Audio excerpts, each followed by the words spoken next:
എന്നാൽ ഇന്ന് നമ്മൾ ചിന്തിക്കാൻ പോകുന്ന വിഷയം ഇതാണ്: യേശു ക്രിസ്തു പൂർണ്ണ മനുഷ്യനും പൂർണ്ണ ദൈവവും. ഒരു ശിശു എങ്ങനെ ഗർഭപാത്രത്തിൽ വളരുന്നുവോ അതേ നിലപാടാണ് ഇവിടെ യേശുവിലും സംഭവിപ്പാനിടയായത്. സങ്കീർത്തനം 139 മുതൽ 16 വരെയുള്ള വചനങ്ങൾ വായിക്കുമ്പോൾ നമുക്ക് വ്യക്തമാക്കുന്നു: എന്തെന്നാൽ നീയല്ലോ എന്റെ അന്തരംഗങ്ങളെ സൃഷ്ടിച്ചത്, എന്റെ അമ്മയുടെ ഉദരത്തിൽ നീ എന്നെ ചേർത്തു. ഈ വാക്യം വാസ്തവത്തിൽ ദാവീദിനെ കുറിച്ചാണ് പറയുന്നത്. എങ്കിലും യേശുവിന് ഇത് ബാധകമാണ്. കാരണം അവൻ മനുഷ്യത്വത്തെ പൂർണ്ണമായി സ്വീകരിച്ചു. പ്രിയമുള്ളവരെ ശ്രദ്ധിക്കുക, ലൂക്കോസിന്റെ സുവിശേഷം 2-ാം അധ്യായം 6 മുതൽ 7 വരെയുള്ള വചനങ്ങൾ വായിക്കുമ്പോൾ നമുക്ക് മനസ്സിലാക്കാൻ കഴിയുന്നത് ഇതാണ്: അവർ അവിടെ ഇരിക്കുമ്പോൾ കുഞ്ഞിന് ജനനത്തിനുള്ള സമയമായി. അവൾ തന്റെ ആദിജാതനായ ഒരു മകനെ പ്രസവിച്ചു. ഗർഭധാരണത്തിന്റെയും പ്രസവത്തിന്റെയും സ്വാഭാവിക പ്രക്രിയയെ തുടർന്നാണ് നമുക്കിവിടെ കാണാൻ കഴിയുന്നത് യേശു ജനിക്കുവാനിടയാണ്. അതായത് ഒരു കുഞ്ഞ് ജനനമെടുക്കുമ്പോൾ എത്ര മാസം എടുക്കുന്നു എന്ന് നമുക്കറിയാം. ആ മാസത്തിന്റെ കണക്കിൽ ഒട്ടും മാറ്റം വരാതെ ദൈവത്തിന്റെ ആത്മാവിനാൽ മറിയയിൽ എന്ത് സംഭവിച്ചു? യേശു ക്രിസ്തുവിന്റെ വളർച്ച കാണുവാനിടയാകുന്നു. ഓക്കെ, ഇത്രയും നിങ്ങൾ മനസ്സിലാക്കുക. ഇവിടെ നമുക്ക് മനസ്സിലാക്കാൻ കഴിയുന്നത് ഇങ്ങനെയാണ്: നിത്യനായ ദൈവത്തിന്റെ പുത്രനായ യേശു ഏതൊരു ശിശുവും വളരുന്നത് പോലെ മറിയയുടെ ഗർഭപാത്രത്തിൽ വളർന്നുകൊണ്ട് മനുഷ്യ ശരീരത്തിന്റെ പരിമിതികൾക്ക് താഴ്മയോടെ തന്നെ വിധേയപ്പെടുത്തി എന്ന് ഈ തിരുവെഴുത്ത് നമ്മൾ പഠിക്കുമ്പോൾ മനസ്സിലാക്കുന്നത്. ഗർഭപാത്രത്തിൽ പോലും യേശുവിന്റെ സാന്നിധ്യം ഒരു സ്വാധീനം ചെലുത്തിയെന്ന് മറിയയുടെ എലിസബത്ത് സന്ദർശനം പഠിക്കുമ്പോൾ നമുക്ക് മനസ്സിലാക്കാൻ കഴിയും. ലൂക്കോസിന്റെ സുവിശേഷം 1-ാം അധ്യായം 41 മുതൽ 44 വരെയുള്ള വചനങ്ങൾ പഠിക്കുന്ന ദൈവമക്കൾക്കറിയാം, മറിയയുടെ വന്ദനം എലിസബത്ത് കേട്ടപ്പോൾ അവളുടെ ഗർഭപാത്രത്തിൽ ശിശു തുള്ളി. അതെ, എലിസബത്ത് പരിശുദ്ധാത്മാവ് നിറഞ്ഞവളായി എന്ന് തിരുവെഴുത്ത് വായിക്കുന്നു. ഇതിനകത്തൊരു ചരിത്രമുണ്ട്. യേശു കർത്താവിന് വഴികാട്ടിയായി വരണ്ടുന്ന ഒരുവൻ എലിസബത്തിന്റെ ഉദരത്തിൽ ഉരുവായി കഴിഞ്ഞിരിക്കുന്നു. യേശു ജനിക്കുന്നതിന് മുമ്പേ ഉരുവായി. അതെ, സ്നാപയോനാനെ കുറിച്ചാണ് ഞാൻ ഇവിടെ സംസാരിക്കുന്നത്. നമുക്കിതിന്റെ പശ്ചാത്തലം കുറച്ചു പേർക്കെങ്കിലും അറിയാം. ദീർഘ മാസങ്ങളായി എലിസബത്തിന്റെ ഉദരത്തിൽ ഉരുവായ കുഞ്ഞിന് ചലനമില്ലാത്ത ഒരു അവസ്ഥയായിരുന്നു. എന്നാൽ യാദൃശ്യമെന്ന് ഇരിക്കെ, ഗർഭപാത്രത്തിൽ ചലനമില്ലാതിരിക്കെ, സ്വർഗത്തിലെ ദൈവത്തിന്റെ ഹിതപ്രകാരം മറിയയെ എലിസബത്തിന്റെ ഭവനത്തിൽ എത്തിച്ചേർന്നു. വന്ദനം എന്ന് ചൊല്ലി. ഉടനെ ആ ചലനമില്ല എന്ന് സ്ഥിരീകരിച്ച ആ ഗർഭപാത്രത്തിൽ യോഹന്നാൻ എന്ന് അറിയപ്പെടുന്ന ശിശു തുള്ളി എന്നാണ് വിശുദ്ധ വേദപുസ്തകം നമ്മളെ പഠിപ്പിക്കുന്നത്. അത് എലിസബത്ത് പരിശുദ്ധാത്മാവ് നിറഞ്ഞവളായി. ഇന്ന് ദൈവത്തിന്റെ ആത്മാവിൽ സ്നേഹത്തോടെ ഞാൻ പറയട്ടെ, യേശു ക്രിസ്തു എന്ന നാമം നമ്മൾ ഏറ്റു പറയുമ്പോൾ തന്നെ ഓർത്തുകൊള്ളണം, ദൈവത്തിന്റെ വലിയ സാന്നിധ്യമാണ് അവിടെ വെളിപ്പെടുവാനിടയാകുന്നത്. യേശു മറിയയുടെ ഗർഭപാത്രത്തിൽ ഉരുവായപ്പോൾ തന്നെ ആത്മാവിലാണ് ഉരുവായത്. ആത്മാവിന്റെ പ്രക്രിയ ഉദരത്തിൽ തന്നെ സംഭവിച്ചു തുടങ്ങിയിരിക്കുന്നു. അത് ഏറ്റെടുത്ത മറിയ കേവലം വന്ദനം ചൊല്ലിയപ്പോൾ മറ്റുള്ളവർക്ക് അതൊരു അനുഗ്രഹമായി മാറി. ഇന്ന് പകലിൽ അല്ലെങ്കിൽ ഇന്ന് രാത്രിയിൽ ദൈവവചനം കേൾക്കുന്ന പ്രിയ സ്നേഹിതരെ, യേശു ക്രിസ്തുവിന്റെ മഹത്വം അറിയാതെ പോകരുത്. നാം ഏറ്റു ചൊല്ലുന്ന യേശുവിന്റെ നാമം, അതെ, മശിഹ എന്ന നാമം, ഇമ്മാനുവേൽ എന്ന നാമം നാം ഏറ്റു പറയുമ്പോൾ അത് നമ്മുടെ കുടുംബത്തിന്റെ അകത്തളത്തിൽ വിടുതൽ നടക്കും എന്ന് ഈ വചനം നമ്മളെ തെളിവായി സംസാരിക്കുക. എത്ര പേർക്ക് ആമേൻ പറഞ്ഞ് സ്തോത്രം ചെയ്യാൻ കഴിയും? അതുകൊണ്ട് മറ്റൊരു ശബ്ദവും നമ്മുടെ ഭവനത്തിൽ മുഴങ്ങിയില്ലെങ്കിലും യേശു ക്രിസ്തുവിന്റെ നാമത്തിൽ നാം പാട്ടുകൾ പാടുമ്പോൾ, പ്രസംഗിക്കുമ്പോൾ, പ്രാർത്ഥിക്കുമ്പോൾ, യേശു ക്രിസ്തുവിന്റെ നാമത്തെ കുറിച്ച് സംസാരിക്കുമ്പോൾ, ചർച്ച ചെയ്യുമ്പോൾ അതിനകത്ത് ദൈവ സാന്നിധ്യമുണ്ട് എന്ന് പരിശുദ്ധാത്മാവ് ഇവിടെ നമ്മളെ പഠിപ്പിക്കുക. ഓക്കെ, രണ്ടാമതായി നാം ചിന്തിക്കേണ്ടത്, യേശു ഗർഭപാത്രത്തിൽ നിന്ന് പുറത്തു വരുമ്പോൾ എന്താണ് സംഭവിക്കുന്നത്? യേശു ജനിച്ചപ്പോൾ അവൻ ലോകത്തിലേക്ക് വന്നത് ദുർബലനായ ഒരു ശിശുവായിട്ടാണ്. എന്ന് പറഞ്ഞാൽ അംഗവൈകല്യമുള്ളവനായിട്ടല്ല, സാധാരണ ബലഹീനനായ മനുഷ്യനെ പോലെ, അത് വികാരമുള്ള മനുഷ്യനെ പോലെ, ഇച്ഛകളും താല്പര്യമുള്ള മനുഷ്യനെ പോലെ യേശു ജനിച്ചു എന്ന് തിരുവെടുത്ത് നമുക്ക് വ്യക്തമാക്കി തരുന്നു. പ്രിയമുള്ളവരെ, ലൂക്കോസിന്റെ സുവിശേഷം 2-ാം അധ്യായം 7-ാം വചനം ഇങ്ങനെ പറയുന്നു, അവൾ അവനെ ശീലകളിൽ പൊതിഞ്ഞ് ഒരു പുൽത്തൊട്ടിയിൽ കിടത്തി. ഇത് അവന്റെ പൂർണ്ണമായ മനുഷ്യത്വത്തെ കാണിക്കുന്നു. അവൻ ഒരു അമാനുഷിക തിളക്കമോ ദിവ്യ കവചമോ ഉപയോഗിച്ച് ജനിച്ചവനല്ല. അവൻ ഒരു യഥാർത്ഥ ശിശുവായിട്ടാണ് വന്നത്, ഒരു മജിഷ്യനായിട്ട് പുറത്തു വന്നതല്ല. എന്തെങ്കിലും ഒരു പ്രത്യേക അത്ഭുതപ്പെടുത്തുന്ന ഒരു ശരീര പ്രകൃതിയോട് വന്നതല്ല, ഒരു സാധാരണ മനുഷ്യനായിട്ടാണ് കടന്നു വന്നിരിക്കുന്നത്. യേശു ജനിച്ചപ്പോൾ അവൻ ലോകത്തിലേക്ക് വന്നത് ഒരു രാജകൊട്ടാരത്തിലല്ല, മറിച്ച് ഒരു കാലിത്തൊഴുത്തിലാണ്, എളിമയോടെയാണ്. ലൂക്കോസ് 2:21 വചനം പഠിക്കുമ്പോൾ 8-ാം ദിവസം ശിശുവിനെ പരിശോധന ചെയ്യേണ്ട സമയമായപ്പോൾ അവന് യേശു എന്ന് പേരിട്ടു. അവൻ യഹൂദ ആചാരങ്ങൾ പിന്തുടർന്നു. മനുഷ്യ ജീവിതത്തിലും സംസ്കാരത്തിലും അവൻ പൂർണ്ണനായി പങ്കെടുത്തുവെന്ന് ഇവിടെ വ്യക്തമാക്കിയ. യേശു മുലപ്പാൽ കുടിച്ചിരുന്നോ എന്ന് പലരും ചോദിക്കുന്നുണ്ട്. അതെ, യേശു മുലപ്പാൽ കുടിച്ചു. മറ്റൊരുത്തരും കുഞ്ഞിനെയും അതുപോലെ ഏതൊരു കുഞ്ഞും മാതാവിൽ നിന്ന് സ്വീകരിക്കുന്ന അനുഗ്രഹം യേശുവും സ്വീകരിച്ചു. ബൈബിൾ അത് വ്യക്തമായി പറയുന്നില്ലെങ്കിൽ ഒരു സത്യം വെളിപ്പെടുത്തുന്നുണ്ട്. യെശയ്യാ 49:15 വചനം പഠിക്കുമ്പോൾ ഒരമ്മയ്ക്ക് തന്റെ മുല കുടിക്കുന്ന കുഞ്ഞിനെ മറക്കാനും താൻ പ്രസവിച്ച കുഞ്ഞിന്റെ മേൽ കരുണ കാണിക്കാതിരിക്കാനും കഴിയുമോ? യേശു ഉൾപ്പെടെ എല്ലാ കുഞ്ഞുങ്ങളും അമ്മയുടെ മുലകുടിയിൽ പോഷിക്കപ്പെടുന്നു എന്ന് ഇവിടെ വ്യക്തമാക്കുകയാണ്. പ്രിയമുള്ളവരെ, വീണ്ടും നമ്മൾ വചനം തെളിവായി പഠിച്ചാലും ലൂക്കോസിന്റെ സുവിശേഷം 11-ാം അധ്യായം 27-ാം വചനം പഠിച്ചാട്ട് അവിടെ എന്താണ് സംസാരിക്കുന്നത്? ആൾക്കൂട്ടത്തിൽ നിന്ന് ഒരു സ്ത്രീ വിളിച്ചു പറഞ്ഞു, നിന്നെ പ്രസവിക്കുകയും മുലയൂട്ടുകയും ചെയ്ത അമ്മ ഭാഗ്യവതി. മുലയൂട്ടൽ ഒരമ്മ ശിശു ബന്ധത്തിന്റെ സ്വാഭാവിക ഭാഗമാണെന്ന് ഇവിടെ വ്യക്തമാക്കിയ. എല്ലാ മനുഷ്യ ശിശുക്കളും അമ്മമാരെ ആശ്രയിക്കുന്നത് പോലെ ശിശുവായിരിക്കെ യേശു മറിയെ പൂർണ്ണമായി ആശ്രയിച്ചു എന്ന് ഇത് വ്യക്തമാക്കിയ. എന്നാ വചനം കേൾക്കുന്ന ദൈവമക്കളെ, ഇവിടെ ഞാൻ ചിന്തിച്ചു വരുന്നത്, അല്ലെങ്കിൽ ഞാൻ പ്രസ്താവിച്ചു വരുന്നത്, യേശു പൂർണ്ണ മനുഷ്യനാണ്. ആമേൻ. ലൂക്കോസ് 2:40 പറയുന്നു, പൈതൽ വളർന്നു, ബലപ്പെട്ടു, അവൻ ജ്ഞാനം നിറഞ്ഞു, ദൈവകൃപയും അവന്റെ മേലുണ്ടായിരുന്നു. ഇത് അവന്റെ വർദ്ധിച്ചു വരുന്ന അറിവിനെയും ആത്മീയ പക്വതയാണ് കാണിക്കുന്നത്. 2:52 ലൂക്കോസ്, യേശുവോ ജ്ഞാനത്തിലും വളർച്ചയിലും ദൈവത്തിന്റെയും മനുഷ്യരുടെയും കൃപയിൽ മുതിർന്നു വന്നു. അവൻ ബുദ്ധിപരമായി പഠിക്കുകയും വളരുകയും ചെയ്തു എന്നുള്ളതാണ്. സ്വർഗത്തിലെ ദൈവത്തിന്റെ വചനം പഠിക്കുമ്പോൾ ഒരു മനുഷ്യന് കിട്ടേണ്ട വിദ്യാഭ്യാസം, അറിവ്, ജ്ഞാനം യേശുവും പ്രാപിച്ചു എന്നാണ് തിരുവെഴുത്ത് നമ്മളെ പഠിപ്പിക്കുന്നത്. ഇനി യേശു ഒരു ആൺകുട്ടിയാണോ പെൺകുട്ടിയാണോ എന്നുള്ള ചിന്ത വരുന്നുണ്ട്. തിരുവെഴുത്തും എന്താണ് പറയുന്നത്? അവന് യേശു എന്ന് പേരിടണം. അവൾക്ക് യേശു എന്ന് പേരിടണം എന്നല്ല പറഞ്ഞത്, അവന് യേശു എന്ന് പേരിടണം. അപ്പം ദൈവം ആണാണോ പെണ്ണാണോ എന്നുള്ള സംശയം വരുന്നുണ്ട്. അതൊക്കെ നമ്മൾ ചിന്തിക്കാം. വരുന്ന ദിവസങ്ങളിൽ നമ്മൾ അത് ചിന്തിക്കും. എന്നാൽ ഇന്ന് പകലിൽ ഈ വൈകിവേള ദൈവസന്നിധി കടന്നു വന്നിരിക്കുന്ന പ്രിയമുള്ളവരെ, പൂർണ്ണ മനുഷ്യനായ ഒരു ക്രിസ്തുവിനെ, പൂർണ്ണ മനുഷ്യനായ ഒരു യേശുവിനെയാണ് ഇവിടെ വ്യക്തമായി നമുക്ക് കാണാൻ കഴിയുന്നത്.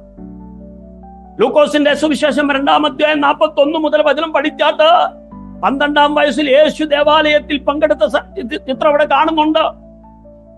അവൻ തന്നെ കുറിച്ചുള്ള ഗ്രാഹ്യത്തിലും തിരുവെഴുത്തുകളെ കുറിച്ചുള്ള അറിവിലും വളർന്നു വരുന്നു. ഗർഭാധാരണം മുതൽ പ്രായപൂർത്തിയാകുന്നത് വരെയുള്ള ഒരു മനുഷ്യൻ എന്ന നിലയിൽ അവൻ ജീവിതം പൂർണ്ണമായി അനുഭവിച്ചു. കാരണം എന്താന്ന് ചോദിച്ചാൽ നമ്മുടെ വിശ്വാസത്തെ ആഴത്തിലാക്കാനാണ്. നമ്മുടെ സകല പ്രകൃതിയും ആർക്കറിയാം? യേശുവിനറിയാം. Praise the Lord. ഇന്ന് നമ്മൾ പലവിധമായ പ്രശ്നങ്ങൾ അഭിമുഖീകരിക്കുമ്പോൾ ഓർത്തുകൊള്ളുക, യേശുക്രിസ്തു ഈ പ്രതിസന്ധിയിലൂടെ എല്ലാം കടന്നുപോയതാ. പക്ഷെ അവൻ പാപം ചെയ്തിട്ടില്ല എന്നുള്ളതാണ്. അതുകൊണ്ട് ഈ ലോകത്തിന്റെ പിശാചാകുന്ന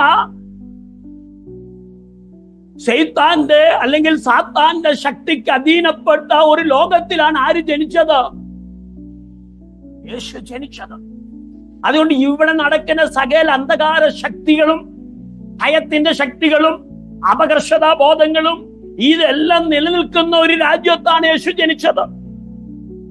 പക്ഷെ യേശു ക്രിസ്തുവിനെ കുറിച്ച് പറയുന്നത് ഇങ്ങനെയാണ്: അവൻ ഒരു പാപം ചെയ്തിട്ടില്ല എന്ന് പറഞ്ഞാൽ ഈ ഭൂമിയിൽ ജനിക്കുന്ന ഒരു മനുഷ്യന് പാപമില്ലാതെ ജീവിക്കാൻ കഴിയുമെന്ന് ദൈവം തെളിയിച്ചു കഴിഞ്ഞു.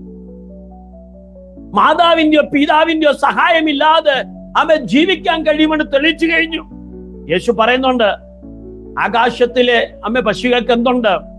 കൂടുണ്ട്. പറവകൾക്ക് കൂടുണ്ട്. പക്ഷെ മനുഷ്യപുത്രന് ചലചായ്പാൻ ഇടമില്ല എന്നും പറഞ്ഞ് അവൻ കിടന്നുറങ്ങാതിരുന്നിട്ടില്ല, അവൻ ആഹാരം കഴിക്കാതിരുന്നിട്ടില്ല, അവൻ യാത്ര ചെയ്യാതിരുന്നിട്ടില്ല. പക്ഷെ ഈ പ്രതികൂല സാഹചര്യങ്ങളുടെ നടുവിലും ജീവിക്കാൻ കഴിയുമെന്ന് തെളിയിച്ചുകൊണ്ട് യേശു നമ്മുടെ മധ്യ പ്രവർത്തിച്ചു എന്നുള്ള സത്യം നാം മറന്നു പോകരുത്. പണമുണ്ടെങ്കിലേ ജീവിക്കാൻ കഴിയുള്ളൂ എന്നുള്ളത് തെറ്റായ ചിന്തയാണ്. വിദ്യാഭ്യാസം ഉണ്ടെങ്കിലേ ജീവിക്കാൻ കഴിയുള്ളൂ എന്നുള്ളത് തെറ്റായ ചിന്തയാണ്. അതുകൊണ്ട് തിരിച്ചറിഞ്ഞുകൊള്ളുക, യേശു നമ്മളിൽ ഒരുവനെ പോലെ ഈ ഭൂമിയിൽ ജനിച്ചു, ജീവിച്ചു എന്ന സത്യം ഈ തിരുവെടുത്ത് നമ്മളെ പഠിപ്പിക്കുക. എന്നാൽ മനുഷ്യന് ആവശ്യമായ അറിവും ജ്ഞാനവും ദൈവം കാലാകാലങ്ങളിൽ മനുഷ്യർക്ക് നൽകിയതുപോലെ യേശുവിന് ലഭിക്കാനിടയായി. യോഹന്നാൻ 8:28 വചനം പഠിക്കുമ്പോൾ മനസ്സിലാക്കാൻ കഴിയുന്നു, ഞാൻ സ്വയമായി ഒന്നും ചെയ്യാതെ പിതാവ് എന്നെ പഠിപ്പിച്ചതുപോലെ ഞാൻ സംസാരിക്കുന്നു. അതിന്റെ അർത്ഥം എന്താണ് നമ്മളെ പഠിപ്പിക്കുന്നത്? യേശു നിരന്തരം ദൈവഹിതം അന്വേഷിച്ചു, തന്റെ ആഴമായ ആത്മീയ പരിജ്ഞാനം കാണിച്ചു. നമ്മളൊക്കെ ചിന്തിക്കേണ്ട ഒരു സത്യം ഇതാണ്: ഈ ലോകത്തിൽ നിന്ന് നമുക്കൊന്നും നേടിയെടുക്കാൻ പറ്റിയില്ലെങ്കിലും നമ്മെ സൃഷ്ടിച്ച, നമ്മെ മെനഞ്ഞെടുത്ത, നമുക്ക് ശ്വാസം തന്ന, നമ്മളെ ജീവനുള്ള ദേഹിയാക്കി തീർത്ത ഒരുവനുണ്ട്, ഒരു ഉടമസ്ഥനുണ്ട്. അവനുമായിട്ട് ഒരു അഭേദ്യ ബന്ധമുണ്ടെങ്കിൽ ഈ മരുഭൂമിയിൽ സുഖകരമായി പാപമില്ലാതെ ജീവിക്കാൻ കഴിയുമെന്ന് ഇവിടെ വ്യക്തമാക്കിയാണ്. എത്ര പേർക്ക് ആമേൻ പറഞ്ഞ് സ്തോത്രം ചെയ്യാൻ കഴിയും? നമുക്ക് പലപ്പോഴും ന്യായീകരണങ്ങൾ ഒരുപാട് നിരത്താനുണ്ട്. സാഹചര്യങ്ങൾ എന്നെ അങ്ങനെ ചെയ്തു, ഇങ്ങനെ ചെയ്തു, സാഹചര്യം എന്നെ കൊലപാതകയാക്കി, സാഹചര്യം എന്നെ മദ്യപാനമാക്കി, സാഹചര്യം എന്നെ നുണ പറയാൻ ഏൽപ്പിച്ചു, സാഹചര്യം എന്നെ അത് ജയിപ്പിച്ചു, ഇത് ജയിപ്പിച്ചു. സാഹചര്യം അവിടെ നിർത്ത്. നമ്മെ സൃഷ്ടിച്ച ദൈവം എവിടെ? നമുക്കറിവും ജ്ഞാനവും ശ്വാസം തന്ന ദൈവം എവിടെ? നമുക്ക് ജന്മം തന്ന ദൈവം എവിടെ? ആ ദൈവത്തെ കുറിച്ച് അന്വേഷിക്കൂ. അവനുമായിട്ട് ഒരു അഭേദ്യ ബന്ധം സ്ഥാപിച്ചു കഴിഞ്ഞാൽ പിന്നെ ദൈവം നമ്മുടെ ജീവിതത്തെ ഏറ്റെടുക്കും എന്നാണ് ഇവിടെ തിരുവെടുത്ത് നമ്മളെ പഠിപ്പിക്കുന്നത്. നിങ്ങളെല്ലാം വായിച്ചു നോക്കുക.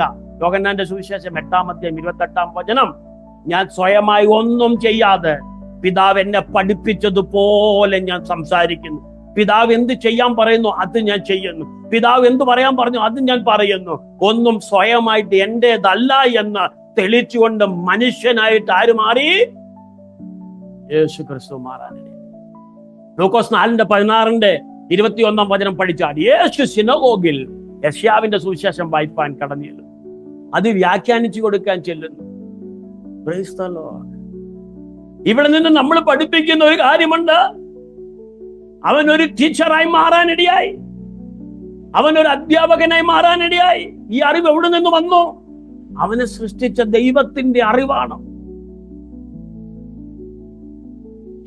ഹൃദയവും ജ്ഞാനവും അല്ലെങ്കിൽ ഹൃദയവും മനസ്സും ഒരുമിച്ച് വളരാൻ യേശു അനുവദിച്ചു കൊടുത്തു. സാധാരണ വ്യക്തി എങ്ങനെ അസാധാരണമായ വാക്കുകൾ സംസാരിക്കുന്നു? സാധാരണമായ ഒരു വ്യക്തി അമാനുഷികമായ അത്ഭുതങ്ങൾ എന്തുകൊണ്ട് ചെയ്യുന്നു? യേശു പറയുന്നു, സംസാരിക്കുന്ന വാക്കുകൾ എന്റേതല്ല, അത്ഭുതങ്ങൾ എന്റേതല്ല, അത് ദൈവം അനുവദിച്ചു, ദൈവം ചെയ്യുന്നു. ദൈവത്തിന്റെ നാമം മഹത്വപ്പെടട്ടെ. പ്രിയമുള്ളവരെ, അതുകൊണ്ട് യേശു പറയുന്നത് ഇങ്ങനെയാണ്: നമുക്കൊരു ആത്മീയ ബന്ധമുണ്ടാകണം നമ്മുടെ ഉടമസ്ഥനുമായിട്ട്, നമ്മുടെ സൃഷ്ടിതാവുമായിട്ട്, നമ്മുടെ ദൈവവുമായിട്ട്. അങ്ങനെ വരുമ്പോൾ നമ്മുടെ ഹൃദയം വളരും.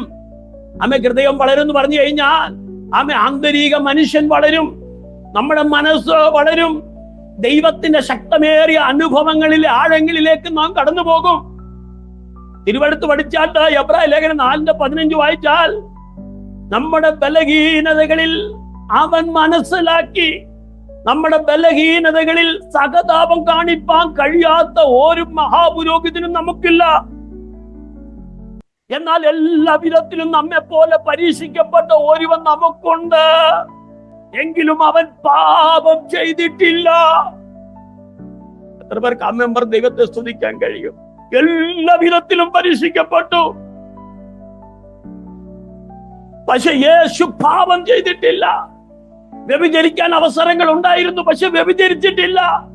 കലഹമുണ്ടാക്കാൻ അവസരങ്ങൾ ഉണ്ടായിരുന്നു, പക്ഷെ കലഹിച്ചില്ല. തനിക്കും തന്റെ കുടുംബത്തിനകത്തും അയൽവാസികൾ ഉണ്ടായിരുന്നു.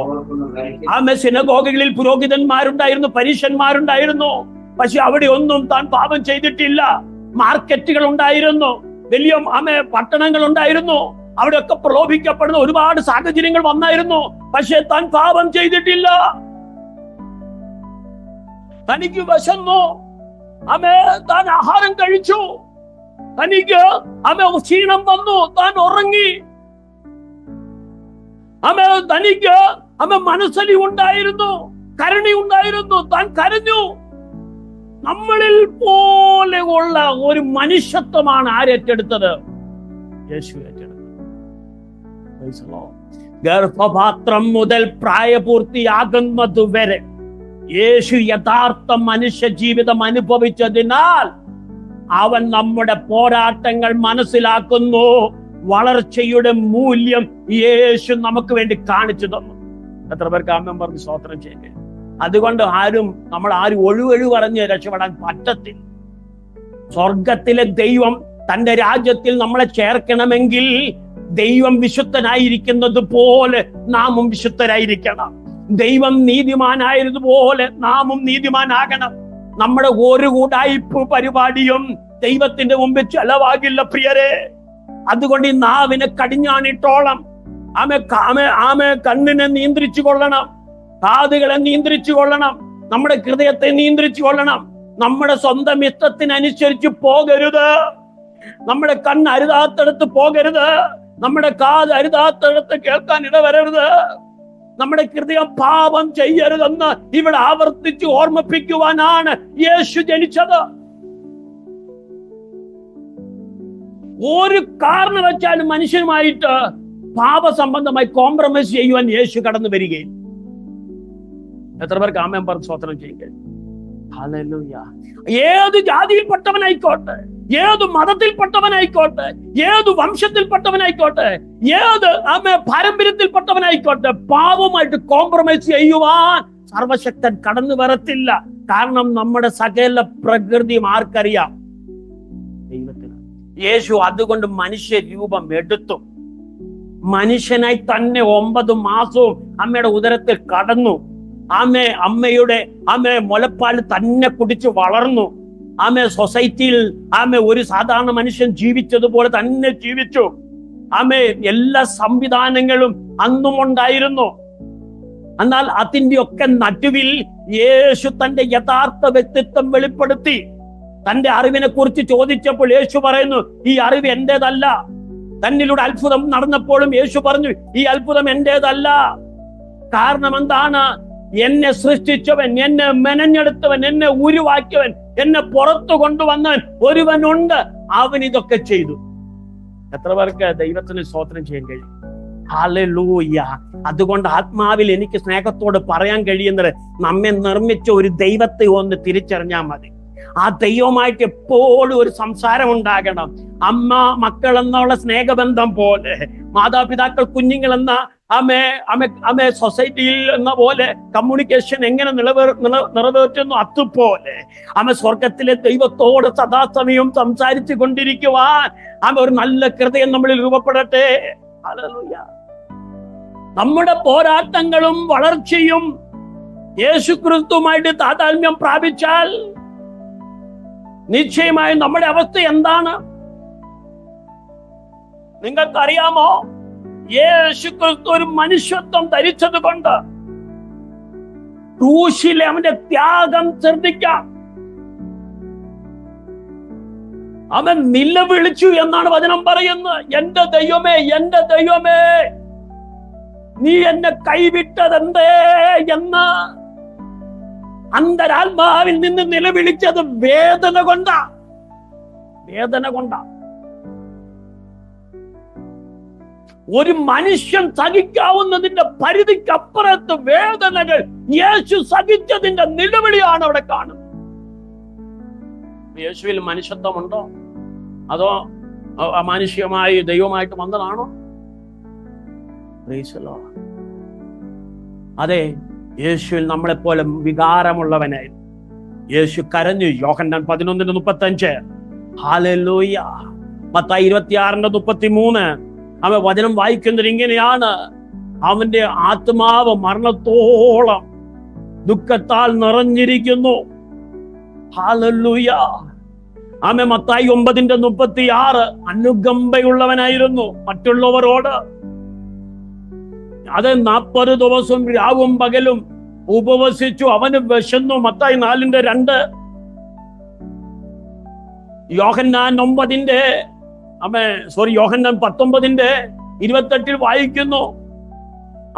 ഹല്ലേലൂയ. തനിക്ക് ദാഹമുണ്ടായി, എനിക്ക് ഒരു അല്പം വെള്ളം തരണം. താൻ ക്ഷീണിതനായി. യോഹന്നാൻ 4:6 ഒരു കിണറ്റിന്റെ അരികെ ഇരുന്നു. അതെ, മനുഷ്യത്വം മനുഷ്യനായി തീർന്നു എന്ന സത്യമാണ് ഇവിടെ വെളിപ്പെടുത്തുന്നത്. ഇനി പഴയ നിയമത്തിലേക്ക് കടന്നു വന്നാലോ, യെശയ്യാ 7:14 പറയുന്നു, വരാനിരിക്കുന്ന മശിഹ മനുഷ്യവർഗത്തോടൊപ്പം ശാരീരികമായി വസിക്കുമെന്ന് ഊന്നി പറയുന്നു. ഏദൻ തോട്ടത്തിൽ കാണുന്നത് പോലെ തന്റെ സൃഷ്ടിയുമായുള്ള കൂട്ടായ്മയ്ക്കുള്ള ദൈവത്തിന്റെ ആത്യന്തിക ആഗ്രഹത്തെയാണ് ഇവിടെ പ്രതിഫലിപ്പിക്കുന്നത്. നമ്മുടെ സന്തോഷങ്ങളിലും വേദനകളിലും ഭയങ്ങളിലും പോരാട്ടങ്ങളിലും ദൈവം നമ്മോടൊപ്പം നടക്കുന്നു എന്നതിനാലാണ് അവനെ ഇമ്മാനുവേൽ എന്ന് പേർ വിളിക്കണമെന്ന് പറഞ്ഞത്.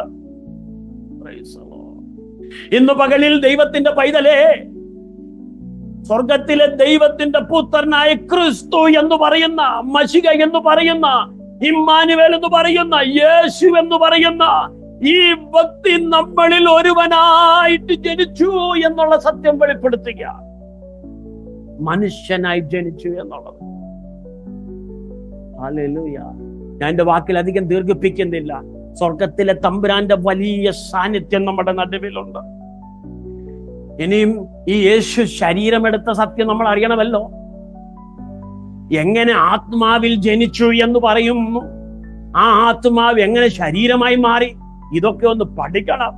ഭയങ്കര സന്തോഷമുണ്ടാക്കും. അതിന് നിങ്ങൾ തയ്യാറാകണം. സ്വർഗത്തിലെ ദൈവത്തിന്റെ മുമ്പാകെ നമ്മളെത്തുന്ന സമർപ്പിക്കാം. അതെ, എന്റെ ദൈവമേ, എന്റെ ബലഹീനത നീ അറിയുന്നല്ലോ, എന്റെ കുറവശങ്ങൾ നീ അറിയുന്നല്ലോ. ഞാനൊരു സാധാരണ മനുഷ്യനാണ്. എന്റെ ബലഹീനതയ്ക്ക് നീ തുണ നിന്ന് എന്റെ കുറവുകളെ നീ ക്ഷമിച്ച് എന്നെ ഒരു ദൈവ പൈതലാക്കി മാറ്റണമേ എന്ന് ഇന്ന് പകലിൽ ഈ സന്ധ്യാവേളയിൽ എത്ര പേർക്ക് തീരുമാനമെടുക്കാൻ കഴിയും? ഞാൻ വീണ്ടും ഓർമ്മിപ്പിക്കുന്നു, പാപവുമായിട്ട് ഒരു കോംപ്രമൈസും ചെയ്യുവാൻ മനുഷ്യനെ ദൈവം അനുവദിച്ചിട്ടില്ല. കാരണം ദൈവം ഒരുക്കിയിരിക്കുന്ന രാജ്യത്തിൽ പ്രവേശിക്കണമെങ്കിൽ, സ്വർഗരാജ്യത്തിൽ പ്രവേശിക്കണമെങ്കിൽ പാപമില്ലാതെ യേശുക്രിസ്തുവിനെ അംഗീകരിച്ച് ഹൃദയം കൊണ്ട് സ്വീകരിച്ച് രാപ്പകൽ യേശുവിനോട് ചേർന്ന് നിൽക്കുന്നവനെ ചേർക്കുവാനാണ് യേശു വീണ്ടും വരുന്നത്. ഓരോ ദിവസവും പാപത്തിന്മേൽ പാപം ചെയ്ത് ബലഹീനനായ ഒരു ശരീരത്തെയും ആത്മാവിനെ ചേർക്കുവാൻ ദൈവം നമ്മുടെ ഇടയിൽ വരികയില്ല. ഈ വചനം കേൾക്കുന്ന പ്രിയപ്പെട്ടവരെ, യേശു ക്രിസ്തുവിൽ നമുക്ക് എന്ത് സംഭവിക്കണം? ഒരു നവജീവൻ ഉണ്ടാകണം, ഒരു പുനരുത്ഥാനം ഉണ്ടാകണം, ഒരു മാനസാന്തരം ഉണ്ടാകണം. ഹൃദയത്തിലെ ചിന്തകളെ, മനസ്സിലെ വികാരങ്ങളെ നിയന്ത്രിക്കുന്ന ദൈവത്തിന്റെ ആത്മാവിന്റെ സ്വാധീനം നമ്മളിൽ ഉണ്ടാകണം. യേശു എന്ന ശക്തിയെ, മശിഹ എന്ന ശക്തിയെ, ഇമ്മാനുവേൽ എന്ന ശക്തിയെ, ദൈവത്തിന്റെ രക്ഷ എന്ന ശക്തിയെ ഹൃദയത്തിൽ ഏറ്റെടുക്കുവാൻ നാം തയ്യാറാകുമ്പോൾ നമ്മുടെ കൂടെ വരുന്നവനാണ് ഈ യേശു. അവൻ ബുദ്ധിയെ പ്രകാശിപ്പിക്കും, അവൻ ജ്ഞാനം നൽകും, അവൻ കഴിവുകളെ നൽകും, അവൻ വേണ്ടും പോലെയുള്ള എല്ലാ അറിവുകൾ നൽകും. നമ്മുടെ പ്രതിസന്ധികളെല്ലാം മാറും. എത്ര വലിയ പ്രതിസന്ധികളും മാരക രോഗങ്ങളും ബലഹീനതകളും തകർന്നു പോകുമെന്ന് തോന്നുന്ന വിഷയങ്ങളിലെല്ലാം നമ്മെ ഉണ്ടാക്കിയവൻ കാര്യങ്ങൾ ഏറ്റെടുത്ത് പ്രവർത്തിക്കുമെന്ന് ഞാൻ ഓർമ്മിപ്പിച്ചുകൊണ്ട് എന്റെ വാക്കുകൾ ഇവിടെ ഉപസംഹരിക്കുക. വീണ്ടും നമുക്ക് അടുത്ത തിങ്കളാഴ്ച ദൈവം സഹായിച്ച കാണാം. യേശു ക്രിസ്തു ഒരു പൂർണ്ണ മനുഷ്യൻ മാത്രമല്ല, അവൻ ദൈവം കൂടെയാണെന്ന് നമുക്ക് തെളിയിക്കണ്ടേ? വചനം എന്താണ് പറയുന്നത് നമുക്ക് മനസ്സിലാക്കണ്ടേ? വേഗത്തിൽ നിങ്ങൾ പ്രാർത്ഥനയോടുകൂടെ തയ്യാറാകുക. ഈ ദിവസങ്ങളിൽ നമ്മുടെ ഹൃദയത്തെ രൂപപ്പെടുത്തുക, ചിന്താമണ്ഡലത്തെ രൂപപ്പെടുത്തുക. അനുമനാഥനായ യേശുവുമായിട്ട് അടുത്തിടപഴകുക. നമ്മുടെ വാക്കുകൾ ശ്രദ്ധിക്കുക, ചിന്തകൾ ശ്രദ്ധിക്കുക, പ്രവൃത്തികൾ ശ്രദ്ധിക്കുക. ആമേൻ. നാം നമ്മുടെ ഹൃദയത്തെ സൂക്ഷിക്കുക. നല്ലൊരു ദൈവ പൈതലായി മുന്നോട്ട് പോകുവാൻ സമർപ്പിക്കുക. ഈ വചനങ്ങളെ കർത്താവ് നമ്മളെ അനുഗ്രഹിക്കുമാറാകട്ടെ.